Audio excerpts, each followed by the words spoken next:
મારું નામ અમોલ છે. હું 32 વર્ષનો એકલો માણસ છું. નાનપણમાં જ મારા માતા પિતા એક અકસ્માતમાં ગુજરી ગયા હતા. ત્યારથી હું એકલો જ મોટો થયો. કોઈ કુટુંબ નહીં, કોઈ મિલકત નહીં, ફક્ત મહેનત અને જીવવાની ઈચ્છા. હું ગામના મોટા શાહુકાર રાયસીના ખેતરમાં મજૂરી કરીને પેટ પોષતો હતો. રાયસી ખૂબ જ કડક અને લોભી માણસ હતો. તે મજૂરીને ઓછા પૈસા આપતો અને વધારે કામ લેતો. ગામમાં તેની ધાક હતી, તેથી કોઈ તેની સામે મોં ખોલવાની હિંમત નહોતું કરતું.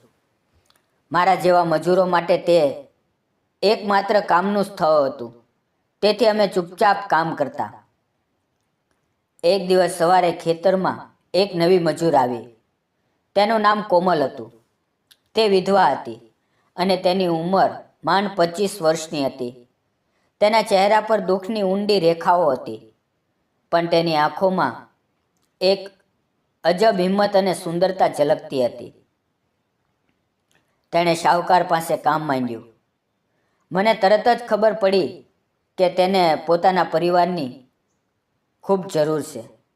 તેની માં લાંબા સમયથી બીમાર હતી. દવાઓનો ખર્ચો ચાલતો હતો. નાના ભાઈ બહેનોને ભણાવવા અને ઘર ચલાવવા માટે તેને પૈસાની જરૂર હતી. તેણે ઘણી જગ્યાએ કામ માંગ્યું હતું, પણ ક્યાંય મળ્યું નહીં. આખરે તેણે અહીંયા કામ સ્વીકાર્યું અને ખેતરમાં કામ શરૂ કર્યું. શાહુકારે તેને જોઈને તરત જ વધારે પગારનું વચન આપ્યું. મને સમજાયું કે તેનો ઈરાદો સારો નથી. તે કોમલને વારંવાર નાના નાના કામના બહાને પોતાની પાસે બોલાવતો. ક્યારેક ચા બનાવવાનું કહેતો, ક્યારેક કાગળો ગોઠવવા. કોમલ ખૂબ સમજુ અને સન્માનિત હતી. તે હંમેશા પોતાની મર્યાદામાં રહેતી અને શાહુકારથી દૂર રહેવાનો પ્રયત્ન કરતી. તે કામમાં ખૂબ મહેનતુ હતી. ક્યારેય ફરિયાદ નહોતી કરતી.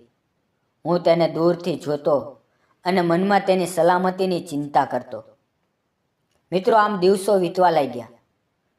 અમે બંને ખેતરમાં સામસામે કામ કરતા હતા. પહેલાં તો ફક્ત કામની વાતો થતી. ક્યારે પાણી આપવું, ક્યારે નિંદામણ કરવું, કયા ખાતરનો ઉપયોગ કરવો. હવે ધીમે ધીમે વાતો વ્યક્તિગત થવા લાગી. એક દિવસ બપોરના આરામના સમય વખતે કોમલ મારી પાસે આવીને બેઠી. તેણે પોતાના જીવન વિશે કહેવા માંડ્યું. તેનો પતિ એક અકસ્માતમાં ગુજરી ગયો હતો. તે સમયે તેના લગ્નને માંડ 2 વર્ષ થયા હતા. તે પછી તેના પરિવારની પૂરી જવાબદારી તેના ખંભે આવી ગઈ. માની બીમારીની દવાઓ, ભાઈ બહેનના ભણતરનો ખર્ચો, ઘરનો ગુજારો, બધું તેણે સંભાળવું પડતું હતું. તે કહેતી કે કેટલીક રાતો રડતી રડતી ઊંઘી જતી, પણ સવારે ફરી હિંમત કરીને ઉઠતી. હું તેની મારી વાતો કહેતો. કેવી રીતે હું નાનો હતો ત્યારે એકલો રહી ગયો. ગામના લોકોએ થોડી મદદ કરી, પણ મોટા ભાગે મારે જ મહેનત કરીને જીવવું પડ્યું. ક્યારેય કોઈનો સહારો નહોતો. ક્યારેય કોઈની સાથે દુઃખ વહેંચવાનું નહોતું. અમારી વચ્ચે એક અજાણી સમજણ વધવા લાગી. હું તેને ચૂપચાપ મદદ કરતો. જ્યારે શાહુકાર તેને નજીક બોલાવતો, ત્યારે હું કોઈ બહાને તેની પાસે જતો અને વાત વચ્ચે આવતો. કોમલ પણ મને ધીમે ધીમે વિશ્વાસ કરવા લાગી. તે મને કહેતી કે મારા હોવાથી તેને થોડી હિંમત મળે છે. એક દિવસ કોમલે મને કહ્યું કે તેની માની તબિયત વધારે ખરાબ છે અને દવા માટે પૈસા નથી. મેં મારી પાસે જેટલા પૈસા બચાવેલા હતા તે આપી દીધા. તેણે શરૂઆતમાં ના પાડી, પણ પછી આંસુ સાથે સ્વીકાર કર્યા. તે દિવસથી અમારી વચ્ચેનો બંધન વધારે મજબૂત થયું. એક સાંજે કામ પૂરું થયું ત્યારે શાહુકારે કોમલને પોતાની ઓફિસમાં બોલાવી. તેણે કહ્યું કે પગારની અને કેટલીક મહત્વની વાત કરવી છે. કોમલ ગઈ. થોડી વાર પછી મને તેની બૂમો સંભળાય. તે મદદ માંગતી હતી, ડરથી સીચ પાડતી હતી. મારું હૃદય ધડકવા લાગ્યું. હું તરત દોડીને ત્યાં પહોંચ્યો. ઓરડો અંદરથી તાળું મારેલો હતો. શાહુકારે તેને ખરાબ ઈરાદે પકડી રાખી હતી અને તેની ઇજ્જતને જોખમમાં મૂકવાનો પ્રયત્ન કરતો હતો. મેં જોરથી દરવાજો ખખડાવ્યો, પછી લાત મારીને તોડી નાખ્યો. અંદર જઈને મેં શાહુકારને ધક્કો મારીને દૂર કર્યો. કોમલ ડરથી ધ્રુજતી હતી અને રડતી હતી. મેં તેનો હાથ પકડ્યો અને કહ્યું, ચાલ અહીંયાથી ભાગીએ, હવે અહીંયા રહેવું સલામત નથી. અમે રાતના અંધારામાં ખેતરમાંથી નીકળીને મારા ઘર તરફ દોડ્યા. મારું ઘર ગામની બહાર એક નાની જર્જરિત ઝૂંપડી હતી. તે ખાલી અને ઉજ્જડ હતી, પણ તે અમારા માટે સૌથી સુરક્ષિત જગ્યા હતી. અમે ત્યાં પહોંચ્યા ત્યારે કોમલ થાકીને બેસી પડી. મેં દરવાજો મજબૂત કરીને બંધ કર્યો અને બારીઓ પણ સુરક્ષિત કરી. તે રાતે અમે બંને ડરથી જાગતા રહ્યા. શાહુકારના માણસો આવશે તેવો ડર હતો. કોમલે મને વારંવાર કહ્યું, અમોલ, તે મારી ઇજ્જત બચાવી. હું તારી આભારી છું. મારા જીવનમાં પહેલી વાર કોઈએ મારા માટે આટલું મોટું કામ કર્યું. બીજા દિવસે અમે હવે પાછા ખેતરમાં જઈ શકીએ તેમ નથી. શાહુકાર અમને ક્યારેય માફ નહીં કરે.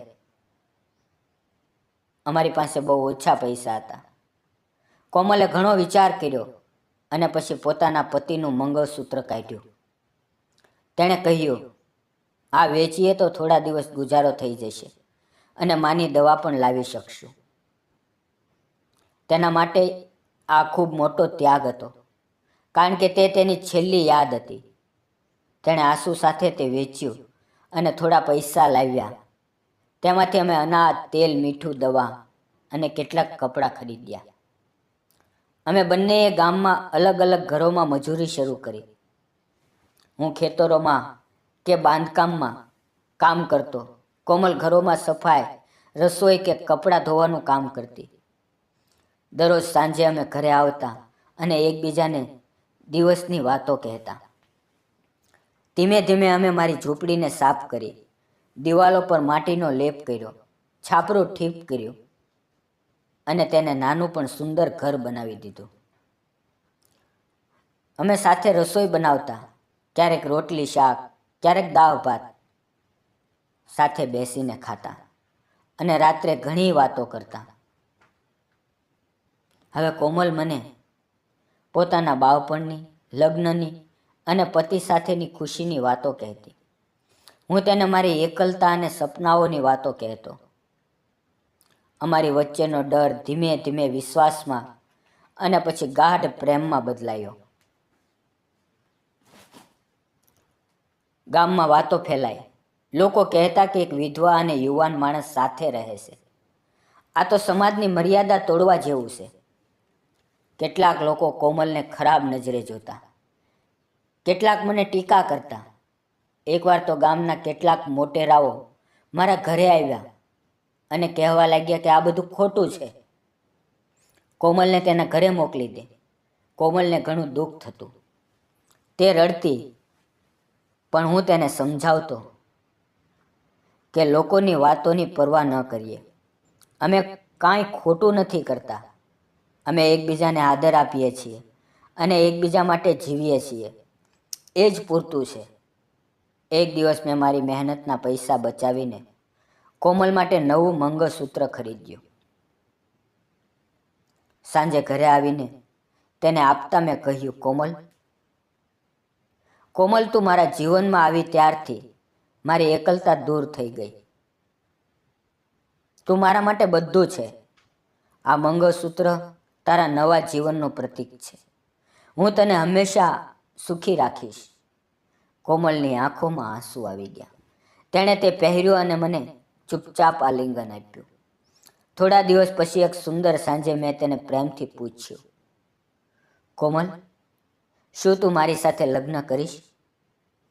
હું તને આખી જિંદગી સુખ આપીશ. તેણે હસતા હસતા હા કરી અને મને ગળે વળગી પડી. અમે ગામના મંદિરમાં સાદી રીતે લગ્ન કર્યા. માત્ર થોડા સારા માણસો, પાડોશીઓ અને મંદિરના પૂંજારી હાજર હતા. અમે ફક્ત 7 ફેરા લીધા અને એકબીજાને વચન આપ્યું કે હંમેશા સાથે રહીશું. મિત્રો, લગ્ન પછી અમારું જીવન વધારે સુંદર બન્યું. કોમલે ઘર સંભાળ્યું. હું વધારે મહેનત કરવા લાગ્યો. અમે બંને મળીને ગામની બહાર નાનું ખેતર ભાડે લીધું અને તેમાં શાકભાજી અને અનાજ ઉગાડવા લાગ્યા. કોમલ પણ મારી સાથે ખેતરમાં કામ કરતી. થોડા મહિના પછી કોમલને ખબર પડી કે તે ગર્ભવતી છે. અમારા જીવનમાં નવી ખુશી અને આશા આવી. હું તેની ખૂબ કાળજી લેતો. તેને જે ગમે તેવું ખાવાનું લાવતો, કામમાં મદદ કરતો, રાત્રે તેની પાસે બેસીને બાળક વિશે વાતો કરતો. આખરે થોડા સમય પછી એક સુંદર દીકરાનો જન્મ થયો. અમે તેનું નામ રાખ્યું આદિત્ય. સૂર્ય જેવો તેજસ્વી. તેના આવવાથી અમારું ઘર ખુશીઓથી ભરાઈ ગયું. કોમલના જૂના દુઃખ ભૂલાઈ ગયા. મારી એકલતા દૂર થઈ. અમે બંને મળીને આદિત્યને ઉછેર્યો. તેને સારા સંસ્કાર આપ્યા, તેને ભણાવ્યો. હવે ગામની ટીકાઓ ધીમે ધીમે બંધ થઈ ગઈ. લોકોને ખબર પડી કે અમારો પ્રેમ સાચો છે. અમે એકબીજાને આદર અને સમર્થન આપીએ છીએ. આજે અમારો દીકરો આદિત્ય મોટો થઈ રહ્યો છે. તે અમારી સાથે હસે છે, રમે છે અને મદદ કરે છે. અમે ત્રણેય સાથે મળીને મહેનત કરીએ છીએ, સાથે ખાઈએ છીએ અને સાથે સપના જોઈએ છીએ. શાહુકારની ધમકીઓ ક્યારે ખતમ થઈ ગઈ. ગામની ટીકાઓ પણ ભૂતકાળ બની ગઈ. અમે સાબિત કરી દીધું કે જો સાચો પ્રેમ, હિંમત અને એકબીજા પર અટલ વિશ્વાસ હોય તો કોઈ પણ મુશ્કેલી, કોઈ પણ અન્યાય કે સમાજની ટીકાને પાર કરી શકાય છે. તો મિત્રો, જો વિડીયો પસંદ આવ્યો હોય તો વિડીયોને લાઈક, ચેનલને સબસ્ક્રાઈબ અને એક નાની એવી કોમેન્ટ જરૂર કરજો. ફરી મળશું આવતીકાલે નવા વિડીયોમાં. ત્યાં સુધી આવજો. ધન્યવાદ મિત્રો.